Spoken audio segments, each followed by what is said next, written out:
අයිබෝවන් ජය වේවා දවස සුබ වේවා කියලා ප්‍රාර්ථනා කරනවා. අද ඉතින් මේ තමිල් ජනතාවට දෙහි කපන්න තමයි ඇලහත් වෙලා ඉන්නේ. මේ වීඩියෝ එක බලන්න.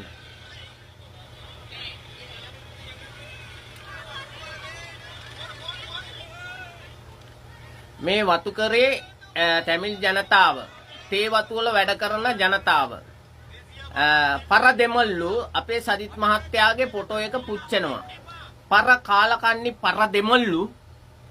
පරදෙමල්ලු සක්කිලි දෙමල්ලු ගම්මට හැමෙනෙන්ඩ පරදෙමල්ලුන්ට කියන්නේ තේ වතු වල වැඩ කරන දෙමළුන්ට.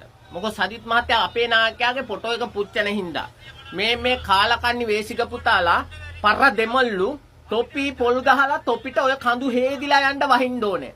තොපිට කඳු හේදිලා යන්න වහින්න ඕනේ. මොකද දන්නවද? තොපි වාගේ කාලකන්නි පරදෙමල්ලු කෙනෙක්ගේ විවේචනය කරපල්ලා. කෙනෙක්ගේ ෆොටෝ එකක් පුච්චන්න එපා. පරදෙමල්ලුන්ට කියන්නේ තේ වතු වල වැඩ කරන පරදෙමල්ලු. මෙන්න මේ බාහිර වැඩේ කරපු පරදෙමල්ලුන්ට කියන්නේ. පට්ටපල් දෙමළුන්ට කියන්නේ කෝලහාලයක් ඇති කරගන්න එපා. පරදෙමල්ලු තොපිට මේ අන්තිම මූන් එක දෙන්නේ. හරි? ඒ වුණාට උඹලා ඕන කෙනෙක් මෙව කර කිසි කෙනෙක්ගේ ෆොටෝ එකක් පුච්චන්න බෑ. හරි? නීතියට ගියත් කෙනෙක්ගේ ෆොටෝ එක පුච්චන්න ඒ මිනිස්සයා කරපු වැරද්දක් තියෙන්න ඕන.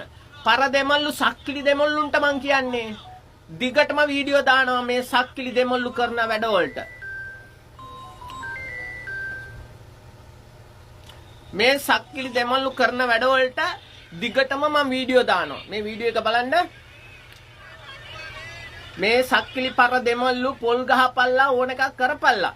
කෙනෙක්ගේ ෆොටෝ එක පුච්චන්න එපා. තොපි හැඳි ගෑවිලා මක බෑවිලා ඔය කඳුත් එක්ක හේදිලා තොපි දෙබරු ඇනිලා මැරිලාම ඵලයව. දෙබරු ඇනිලා මැරිලා ඵලයව පරදෙමළු වතු කරේ. ඔන්න ඔය වතු කරේ දෙමළු. වතු කරේ දෙමළුන්ට මං කියන්නේ. හේදිලා තොපි දෙබරු ඇනිලා මැරිලා ඵලයව. මොකද කෙනෙක්ගේ ෆොටෝ එක පුච්චන්න බෑ. කාලකන්ණි පරදෙමළු